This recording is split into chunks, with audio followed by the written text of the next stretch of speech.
and delay, FYI. Yeah, that seems about right. So it should show up very soon.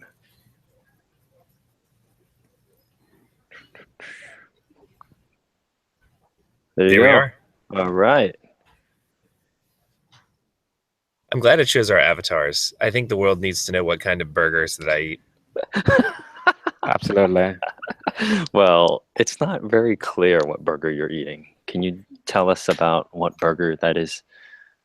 Right. So this is actually a photo that was taken of me when I was working in London, Uh-huh. and my wife came to visit me, which was very nice of her because she loves to travel, and I happen Right. to be not where we live.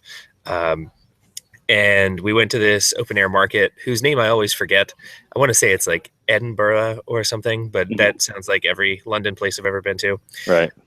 And they happen to have Kangaroo Burgers there. Nice.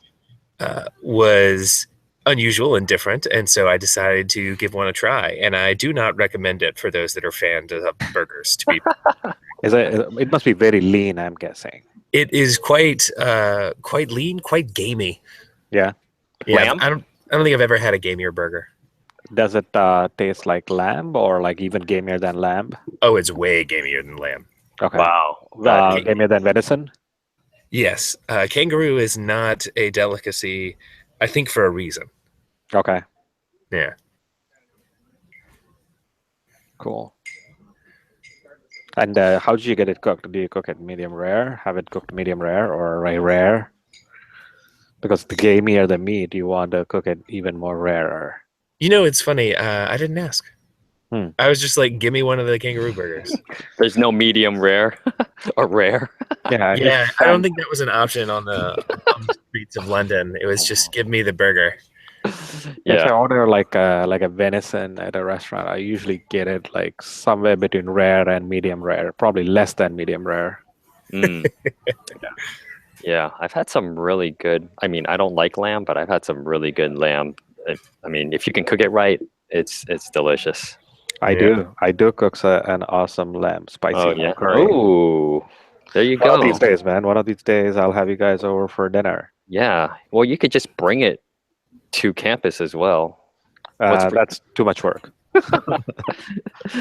Anyway. You guys got to do some work too. If I'm doing the cooking, you guys got to come wash the dishes. Oh, okay. I'm good at that. That's kind of Yeah. my mindfulness time is when I do dishes. Excellent. Yeah. Lets me just focus on the present.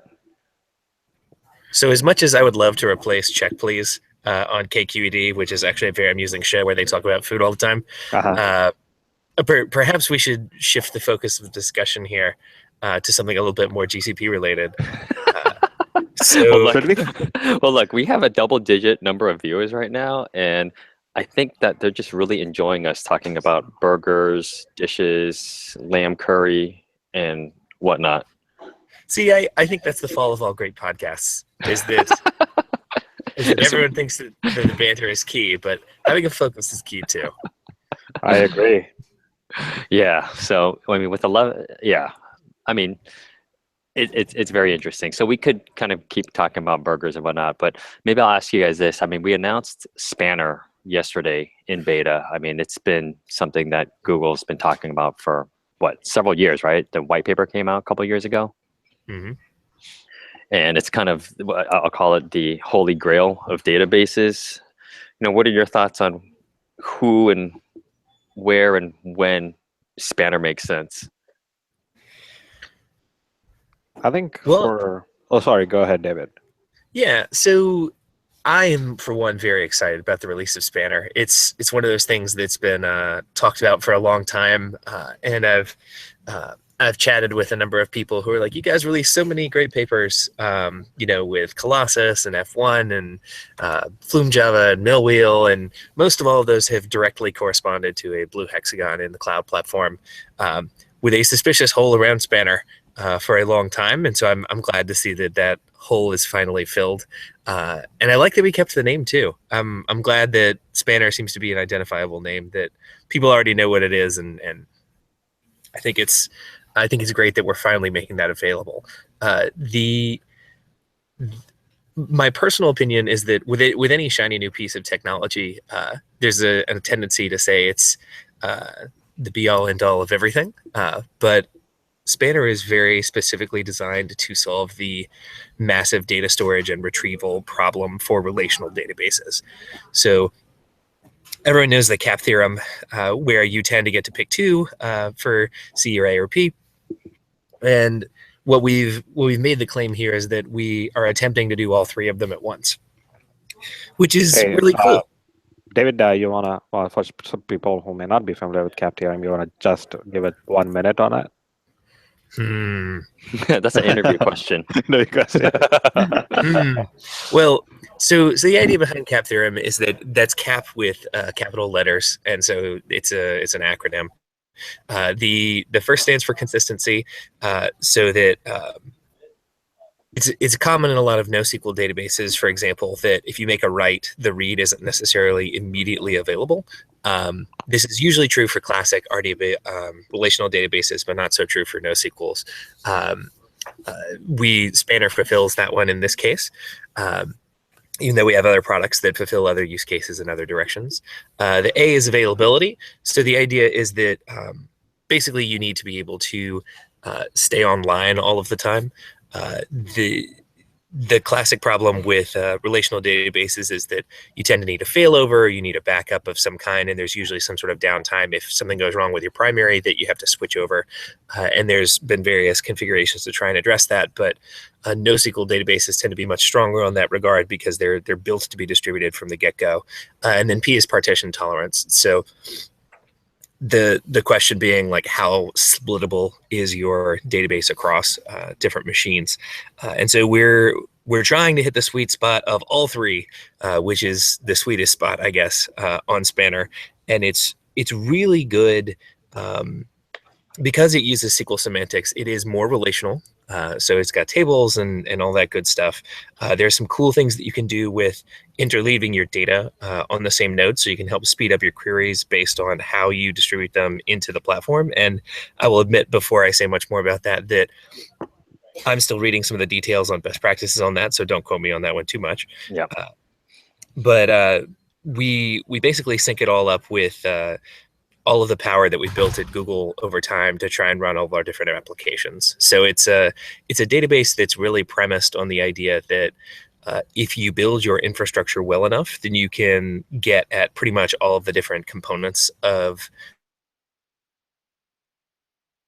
If you've ever run into problems with scaling MySQL beyond one node, or if you've had some pretty tough disaster scenarios that you've had to map out, or are tired of downtime, or you've been sharding your tables across multiple nodes, Spanner is definitely something to look at, because scale is something that it is definitely built for, and it should be something that you can consider as your business grows.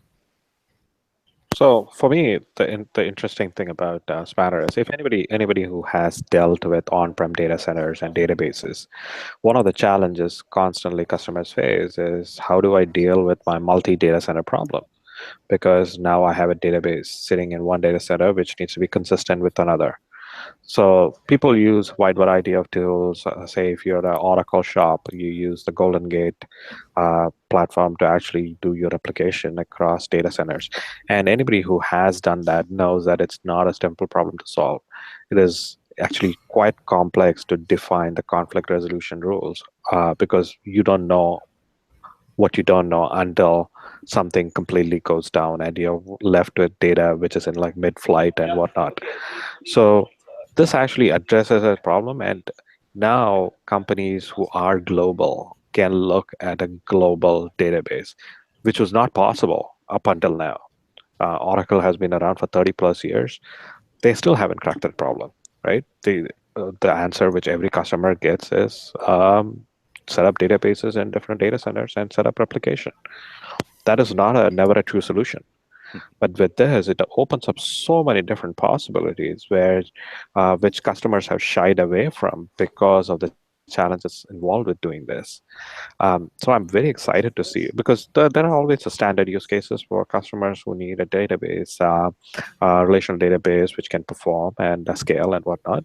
But beyond that, the use cases tied into having a global database where you can have a truly global view of your data is it's kind of astounding. Yeah. I mean, if you read the white paper, they talk about things like atomic clocks and synchronizing. I mean, it's incredible, the technology that goes, to build Spanner. And the really crazy thing is, when I go visit customers, they know more about it than me because of that white paper. I feel like that white paper has, kind of is known by a lot of people looking at high availability databases, and looking for kind of this holy grail of databases as well. So Jason, sorry. I was going to say, we forgot to mention the whole managed piece of it too. Oh yeah. Which is another big component to the Cloud Spanner offering that we have, is that everything pretty much is abstracted away. So you are paying for some measure of resources, and we handle all of the uptime, distribution, all that other good stuff. It's basically a giant API, which people may be looking to get away from, so they don't have to relearn a new database system over and over and over again. Right. And that's a very, very important point which you mentioned, David, because setting up database replication across data centers and putting that is a multi-month project for organizations. Mm-hmm. So the amount of manpower and the software costs and all of that which goes into it is not trivial at all. Mm-hmm. So this is like a true landmark product. Yeah, it is. And that's why it's still in beta. Mm-hmm. So Jason has a question. Thanks, Jason, for the question. So the question is, do you have specific customer use cases yet? I'll kind of start and say, yes, we have. Actually, I'm working with a very large customer that they basically wanted to use Bigtable, but because Bigtable was not multi-regional and highly available and strongly consistent across regions, Spanner was going to fix their problem. So it really depends. I mean, Spanner can solve a lot of things. It might not be the best solution for everything, but just depending on your needs. I don't know, David or Balaji, you have any customers that you're working with that would be a good use case for Spanner? So one of the best write-ups I think I've seen on Spanner so far is from Quizlet, because those guys are incredibly thorough and do a really good job of doing these write-ups. And I think if your MySQL database or if your Postgres database gets too big, you are a good candidate for looking at Spanner. So if you've ever sharded your tables across nodes, or if you've ever been worried about sort of hitting the ceilings on vertical scaling, or if there are concerns with if you've been debating going the NoSQL route because you're trying to get something that a traditional RDBMS doesn't give you, but you still want to hang on to the table paradigm, then those would all be good reasons to take a look at Spanner and give that a go from there. Mm-hmm. And correct me if I'm wrong, but if I had to dumb it down, if you maybe love the availability and the performance of NoSQL, but you still need strong consistency, I mean, that's kind of where Spanner kind of fits in. I mean, would you guys agree with that? Yep. Yeah, I think that's fair. Okay. That's kind of a dumbed down one sentence, the Cliff Notes version. I think simplifications are like models. All simplifications are wrong, but some of them are useful. So, yeah, I mean, Jason, hopefully, did that answer your question? I'll let him respond on the YouTube chat. But no, yeah, I think I think a lot of us are very excited about just where we're going with Spanner. And not to switch topics, but right now, yeah, Spanner's coming up a lot in my customer discussions, but machine learning, of course, that's kind of the big thing we do here at Google. I think we saw a graph internally where we're seeing an exponential growth in machine learning models in our internal repos, and that just shows how important machine learning is for us. And I think they talked about it like a few weeks back about the paper we published about diabetic retinopathy. Yeah. So that was fascinating to me because apparently diabetic retinopathy is one of the leading causes of blindness in the world. And we were actually able to look through images using machine learning and able to predict an instance of diabetic retinopathy better than like a team of ophthalmologists. So, which is fascinating. And if you extend it further, that kind of technology, what the kind of things which you can apply to, like analysis of tumors and cancers and things like that, the possibilities are endless. I'll post a link to that. There was a Wired article as well as a white paper we published. I'll post that in the YouTube chat for people who are interested in it. Yeah, that's actually really cool that you mentioned that, because I met with a huge pharma company, and that's what they mentioned. They actually, the CEO referred to that, in our executive briefing, like, hey, there's this article about how Google is using machine learning to detect some of these diseases, and I mean, how do we leverage machine learning to help doctors quickly identify and diagnose, right? I think a lot of people are thinking, oh, they're going to take over and replace doctors. No, that's definitely not going to happen, but it's going to help our doctors be more productive and, kind of be more consistent in uncovering diseases and diagnosis. And it essentially also talks to the kind of tasks which doctors are supposed to do, right? Because you essentially want to eliminate a lot of the mundane tasks Hmm. from the doctor's daily operations, because more and more, yes, we were having a conversation with a popular hospital yesterday where they were talking about what has happened throughout the years is the number of mundane tasks a doctor has to do on a day-to-day basis has just increased, and technology hasn't really helped. All that has done is provide him more alerts that he has more mundane tasks to take care of. So it was an interesting perspective from them. So these kind of things, while it's not a mundane task, it essentially uh, elevates the task to a point where a doctor can spend more time on analyzing certain things before it actually needs to go in for treatment or remedies. So Yeah, and I think, I don't know, don't quote me on this stat as well, but I think I heard somewhere where, like it's like something like 50% of mammograms are actually, different doctors will see it differently, which is really scary, right? I mean, if you have, I mean, I actually have this example where I had a friend. He went to a doctor. The doctor said, "Hey, you have breast cancer." She started kind of talking about chemotherapy and kind of the next steps. And before she wanted to dive into getting chemotherapy, she's like, I really should get a second opinion.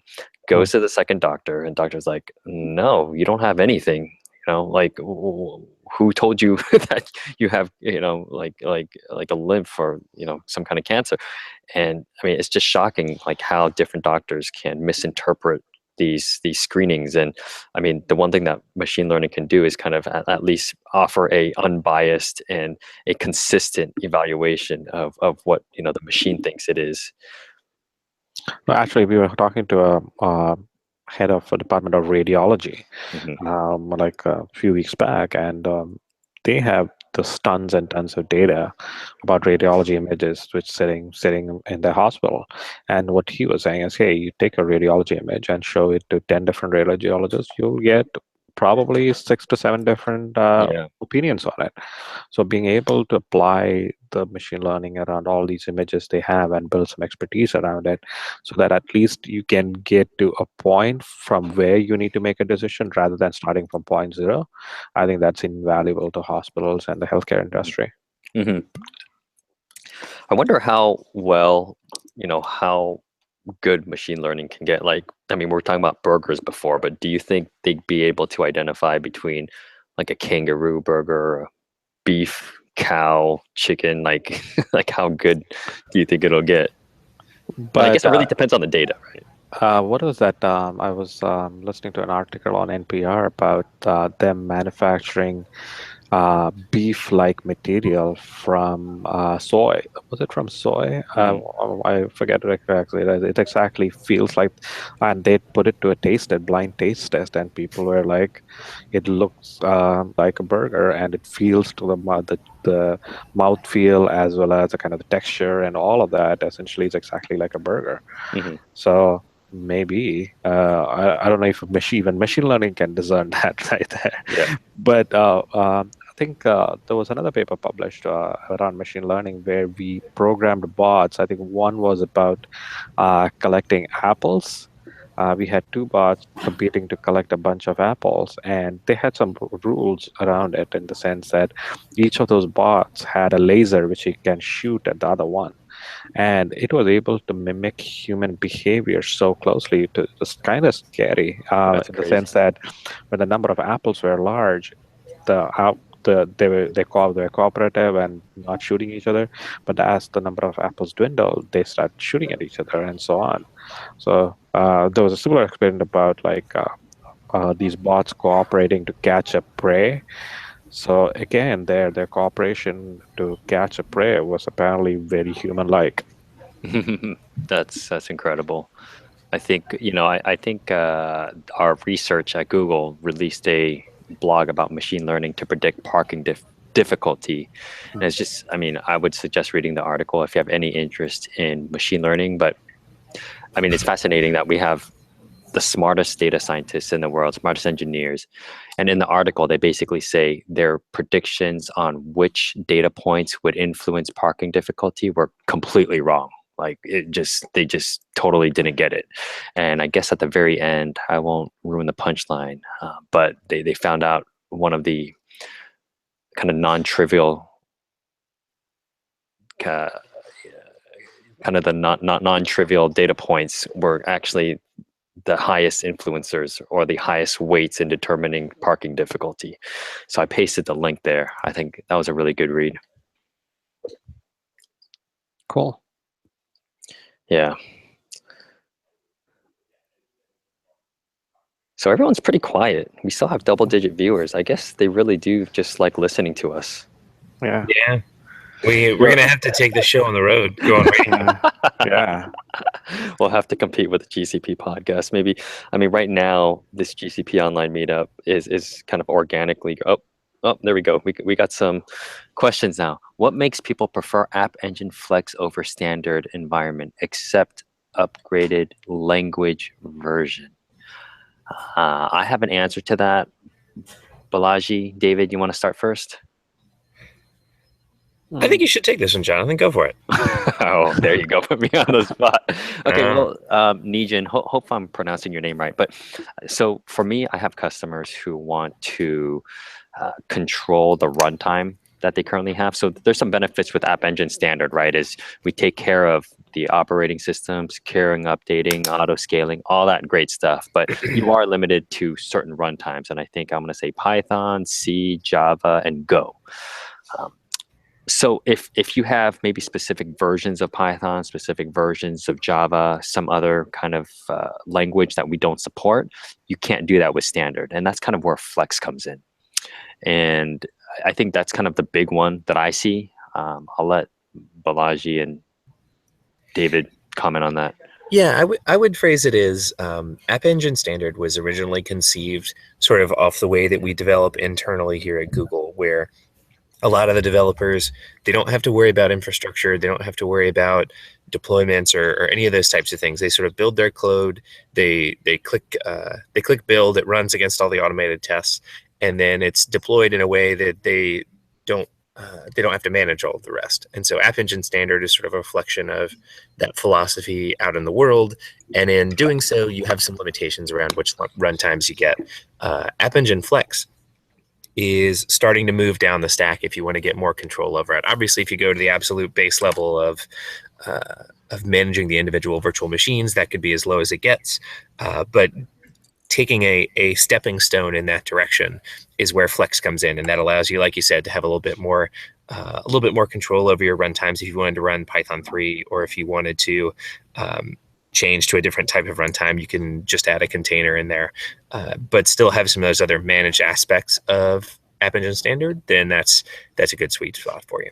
And I think one of the key differentiators, at least from my opinion, is with App Engine standard, your network access is limited to whatever the App Engine services provide.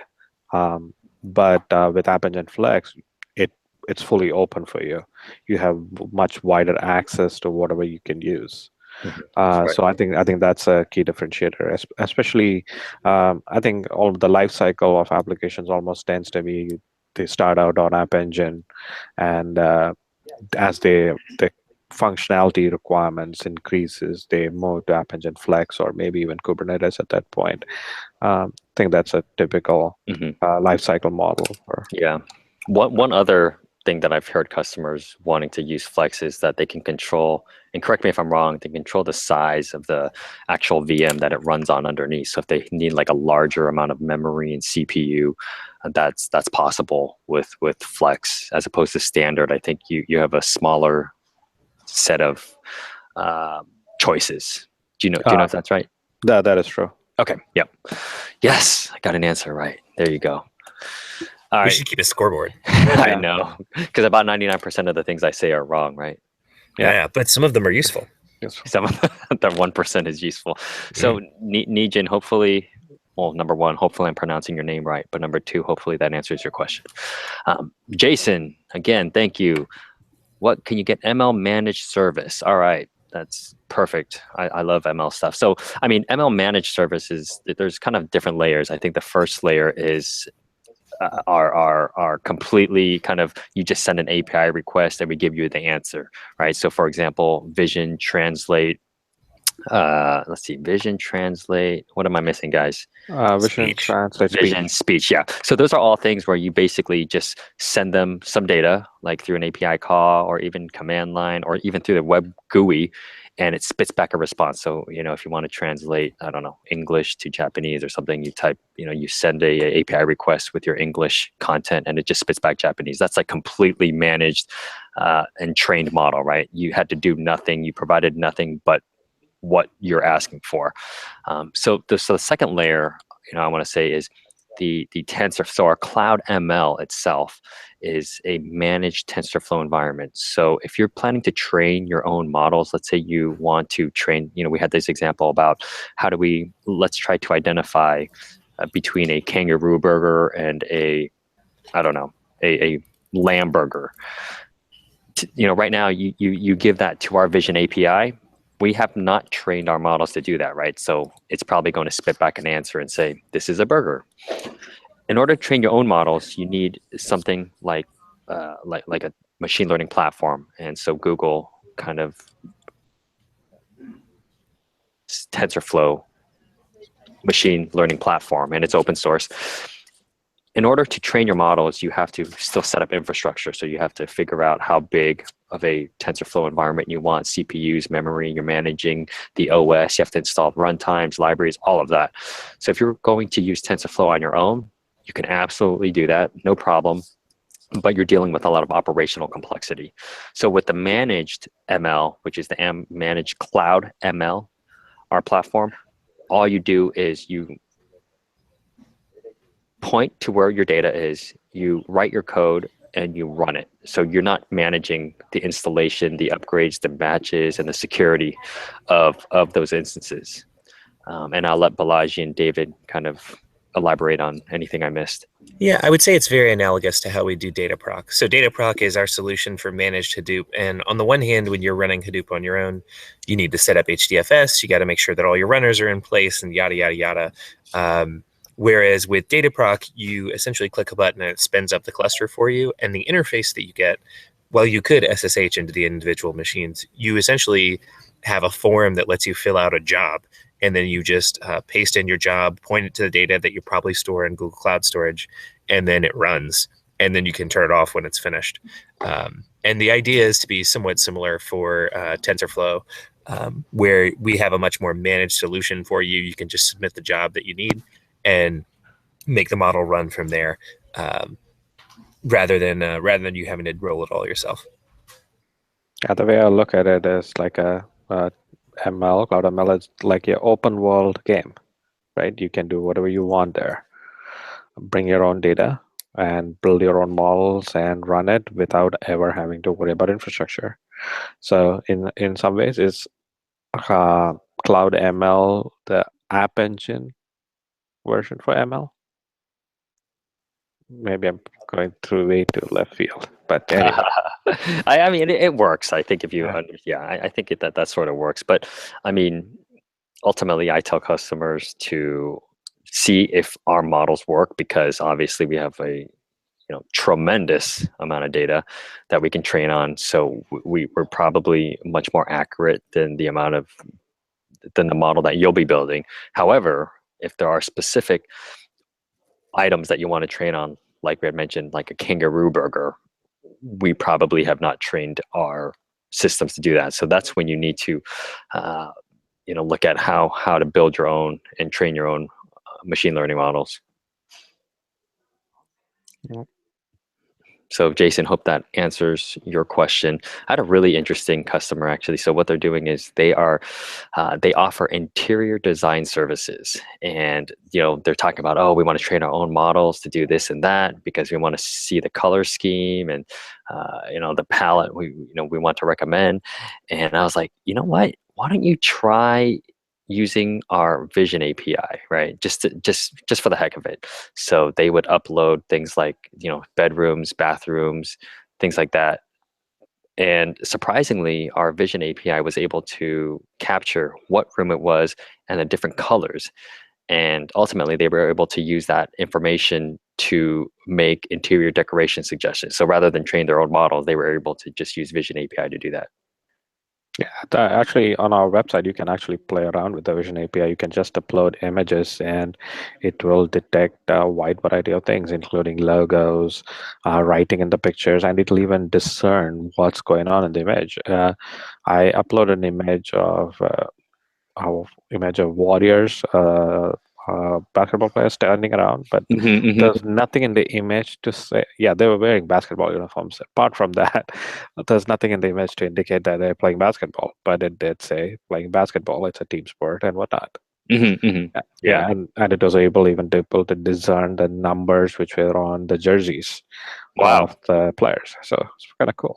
Yeah, I mean, and the thing with our models is that they're always being updated. So I mean, it's just surprising to see it gets more accurate and more detailed and more comprehensive each and every time I use it, and it's quite incredible.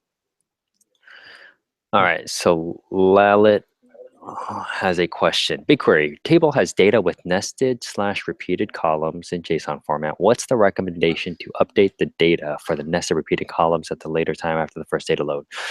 So Balaji, I think we actually allow insert updates now, right? Or Yes, we do, yeah, but in a limited fashion. okay. If you're just appending data to the column, yes, we have much more leeway there. But I think I want to say it was 50 updates per day. Yeah, that's what I remember. Okay.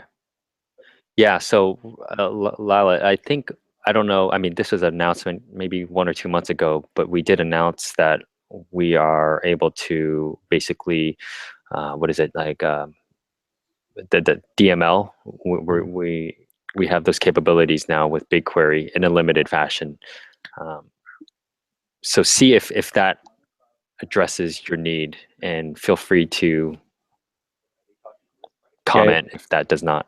It's the feature apparently is the SQL DML for updating data is still in beta.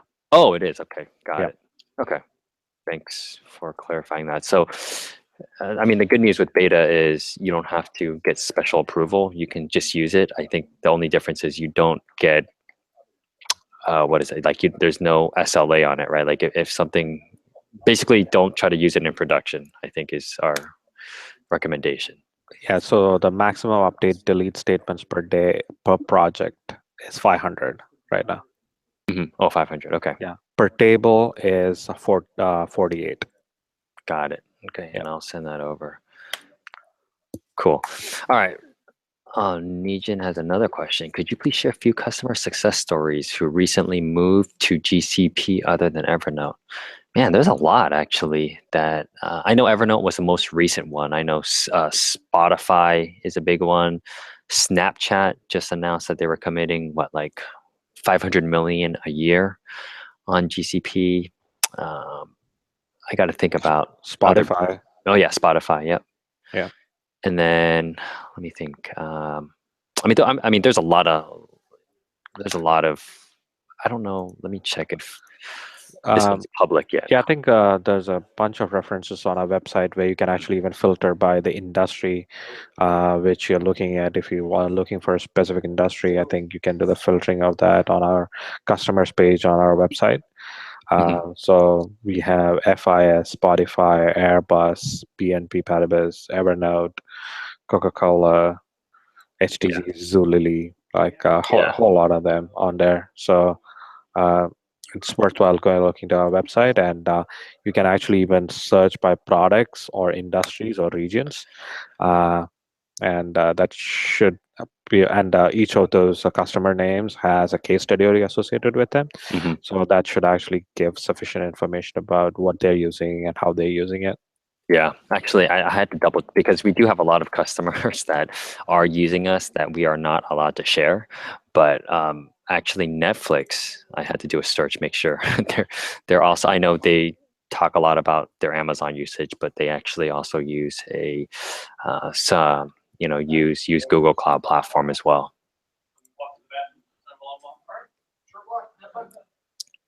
So hopefully that answers your question. I'm going to try to find a link to some of our larger customer wins, but it's an exciting time, right? I think it's fair to say that Google Cloud Platform, was a little bit late to the game. Amazon has definitely been around for a while, and Microsoft has a fantastic sales force. But the rapid rate of acceleration we have in terms of features and releases is incredible. I mean, I know you probably know this, Balaji, but pretty much every day I get an email saying, "Hey, this got announced. This is in beta. This is in alpha." I can't even keep up with everything that we're pumping out, and it just shows the amount of investment we're putting into our Google Cloud. Yep. Yeah, it's pretty crazy, but well, no, these are great questions. We'll give it a couple more minutes. I know it's maybe one of those Thursday mornings where everyone's just kind of relaxing, taking it easy. Why don't you tell us about where you last ate, Balaji, since you're a big foodie? Uh, I, where was it? I had dinner at this really quirky Italian place in San Francisco. It is in North Beach on Columbus and Filbert. Nice. It's a small place. It probably seats maybe 20 to 30 people max, probably less than that. Um, so it has all handwritten menus, and they do kind of Venetian food. Uh, Very limited menu, but the food is amazing. It's Yeah. run by a female chef. She owns the place along with her husband, who manages the front of house. Actually, he is one of the waiters there. They usually have two waiters because the place is so small. But it's excellent food. The free focaccia which they give you is fantastic too. Oh, nice. So for those of you who don't know, Balaji is our resident in-person food expert. So anything you want to try to eat, ask him, and he'll probably give you the best recommendations. Shraddha has a question. So the question is Google App Engine Launcher. I'm actually not very familiar with that. Are you? I there's We have launcher, and then there is AppEngine. Mhm. So Google launcher App is for Engine. some of these applications. Say, for instance, if you wanted to launch some of the applications, like say, if you wanted to spin up an instance of what is that called? I'm trying to. Uh, yeah, it's essentially Cloud Launcher is the equivalent of our marketplace for applications. So not sure what App Engine Launcher is. Mhm. David, are you familiar with it? Oh, I think David had to step out for a second. Okay. So, but yeah, I've asked some clarification from Shraddha to see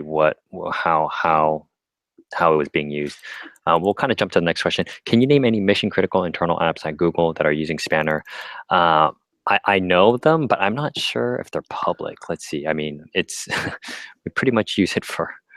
Let's see. For a Yeah, lot of like things. But I'm also not sure which of them we are allowed to talk about it.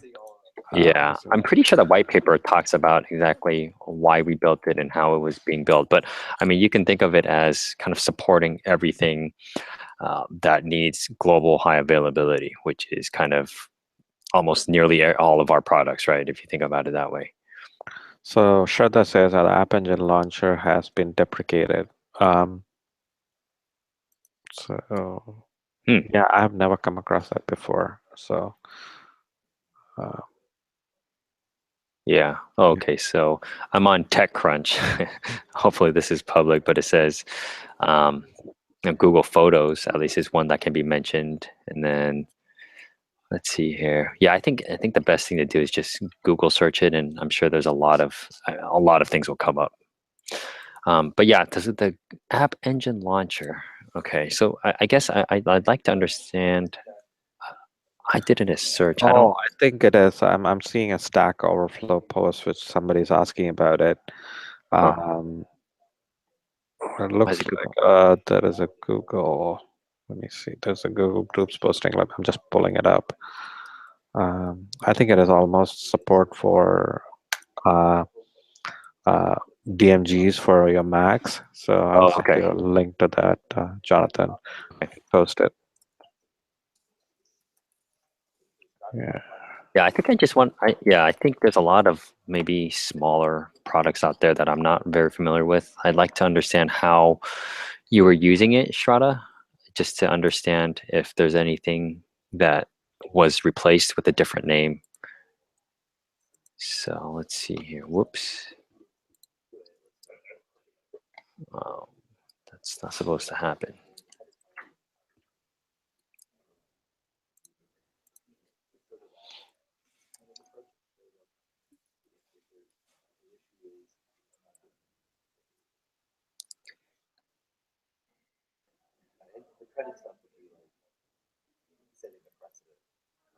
Yeah, so Shraddha, maybe you can just GCP online. Go ahead and let's see. Yeah, I can't find much information about it, to be honest. Yeah, so I think what they're saying is to move to Cloud SDK. Mm-hmm. I think that's the recommended option rather than the Cloud Launcher. So seems like that's the new iteration of the Cloud App Engine Launcher. Got it. Yeah, that's available for Mac OS as well. So Okay. All right, sounds good. Well, look, I think we're gonna. Okay, we'll answer one more. Let's go Google App Engine use it to play from a local machine to the cloud. I mean, so Shraddha, so that's actually, yeah, I think a command line, we still do that from local machine to the cloud. I think it's got replaced by just the SDK, right? If I'm not mistaken. yeah. Yeah, so it's actually possible. It's just maybe you need to update your latest SDK. What are your thoughts on edge computing and where GCP will play in the space moving forward? I think there are some interesting use cases for edge computing, and we are not supposed to talk much about it, but there are some customers who ask about, hey, can I not just use your edge locations for, say, CDN or just peering to you? Can we use it to actually have for like compute power and things like that in there? And I think there is a definite use case for that, especially when you're dealing with places which have limited connectivity, where you don't say they may have, especially certain industries may have locations in more remote parts of the world. They may be close to like a peering location, but not as close to our data centers. So there is definitely a case for being able to offload some of the processing to these edge locations. I think GCP will definitely have an answer to that pretty sooner than later. But yeah, I think that's the definite direction. Yeah. Quality. Yeah, I think IoT. Yeah, so we're doing a lot of stuff in IoT. I think you'll start hearing a lot of announcements sooner than later. It's definitely something that we're taking very seriously. I'm actually working on several IoT, um, yeah, environments right now. And the one thing which we're seeing with IoT devices is essentially more than edge stuff.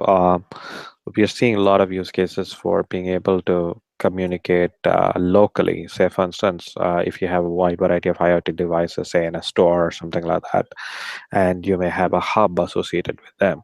So being able to communicate with them, even with the hub, even when the network to the data center is down or not available. That is seeing more traction. We heard some use cases from customers regarding that, and I think Android Things does address that. So I would encourage you to take a look at what's coming up with Android Things. It does address some of those use cases like local authentication and things like that. Yeah, good stuff. Okay, well, I think those are really good questions. I appreciate all of these, all this interaction. I mean, this is the great thing about the online meetup. You can interact with us, ask questions, and so we're here to help. I'll stay on the chat for a little bit longer, but Balaji, do you have any parting words before we close it off?